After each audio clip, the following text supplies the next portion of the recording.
Hi friends, ఈరోజు నాకు పల్లీలు నువ్వుల కారప్పొడి తినాలనిపించింది. అందుకే ప్రిపేర్ చేసుకుందాం అని ఫిక్స్ అయిపోయాను.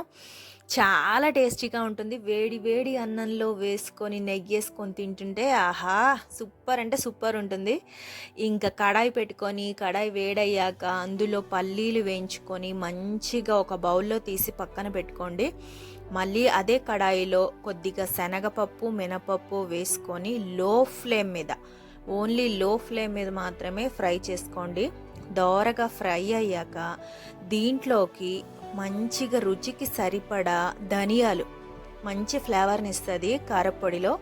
ధనియాలు వేసుకొని లో ఫ్లేమ్ మీద మంచిగా ఫ్రై చేసి ఇవి ఇలా మంచిగా ఫ్రై అవుతున్నప్పుడు దీంట్లోకి 1 కప్పు నువ్వులు యాడ్ చేసుకోవాలి. నువ్వులు లాస్ట్లోనే యాడ్ చేసుకోవాలి, ముందే యాడ్ చేసుకుంటే అవి వేడికి పైకి వచ్చేస్తాయి. ఈ నువ్వులు యాడ్ చేసుకొని ఫ్రై అయ్యాక దీంట్లోకి 1 స్పూన్ జీలకర్ర యాడ్ చేసుకొని మంచిగా ఫ్రై చేసుకున్నాక వీటిని చల్లార్చుకోవాలి. ఇవన్నీ ఒక బౌల్లో వేసుకొని చల్లారాక మిక్సీ గిన్నెలో వేసుకుందాం. ఇంకా ఒక ప్యాన్ పెట్టుకొని ఆ ప్యాన్ హీట్ అయ్యాక దాంట్లో ఒక 2 టేబుల్ స్పూన్ ఆయిల్ వేడి చేసుకొని, ఆయిల్ వేడయ్యాక దాంట్లో రుచికి సరిపడా మీ స్పైసీకి సరిపడా ఎండుమిర్చి యాడ్ చేసుకొని ఎండుమిర్చిని లో ఫ్లేమ్ మీద ఫ్రై చేసుకోవాలి. ఇవి ఫ్రై అవుతున్నప్పుడు ఒక 5-6 రెమ్మల కరివేపాకు ఇందులో యాడ్ చేసుకొని ఇవి కూడా ఫ్రై చేసుకోండి. బాగా ఫ్రై అయ్యాక చల్లార్చుకొని ఇవి కూడా పక్కన పెట్టుకోండి.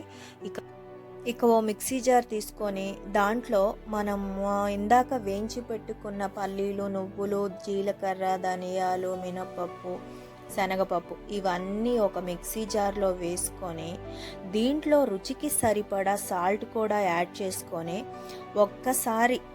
ఒక్కసారి గ్రైండ్ చేసుకొని పక్కన పెట్టుకోండి. దీంట్లో మనం మళ్ళీ యాడ్ చేయాల్సినవి ఏంటంటే ఇందాక చల్లారబెట్టుకున్న ఎండుమిర్చి, కరివేపాకు ఉంది కదా, అవి కూడా ఒకసారి ఇందులో వేసుకొని మళ్ళీ ఒకసారి లైట్గా గ్రైండ్ చేసుకోండి. ఇలా గ్రైండ్ చేసుకున్నాక దీంట్లో ఒక వెల్లుల్లిపాయ రెక్కలు, మొత్తం వెల్లుల్లి గడ్డంతా రెక్కలా తీసుకొని దీంట్లో యాడ్ చేసుకొని మళ్ళీ ఒక్కసారి గ్రైండ్ చేసుకుంటే పల్లి నువ్వుల కారప్పొడి రెడీ అయిపోయింది.